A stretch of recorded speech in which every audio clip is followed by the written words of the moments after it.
কি রে ওভাবে বসে বসে কি দেখছি? ওই দা চাচা কি করছে দেখ। চাচা ওখানে একটা আবলা নারীকে আর তুই এখানে বসে বসে দেখছি। তুই বাঁচাতে না পারিস আমাকে বলবি, আমি বাঁচাবো বৌদিকে।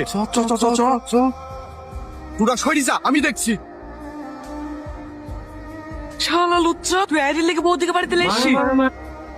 কি গো এইভাবে কত রকম মারছো কেন? এই রোহন এটা দেখ। এই দিদি স্ক্রিপ্টে ফাটিং ছিল নাকি? এতক্ষণ তো ছিল না, এক্ষুনি আট হলো। ওঠে চাচা। তুই বৌদি আমরা জানলা দিয়ে যেটা দেখলাম। ওটা নাটকের রিহার্সাল ছিল। আচ্ছা এভাবে আমার পিছনে পড়ে আছো কেন? তোমরা কি চাও বলো তো? আমি তোকে বিয়ে করতে চাই। তোমরা সবাই? এত কথা বলতে পারবো না, আমি চাই। আমি বিয়ে করতে রাজি, কিন্তু আমার একটা শর্ত আছে। কি শর্ত? যে আমাকে একটা বড় সীতাহার এনে বিয়ের প্রস্তাব দেবে, আমি তাকে বিয়ে করব। ঠিক আছে বৌদি, আমি নেকলেস কিনে আনছি।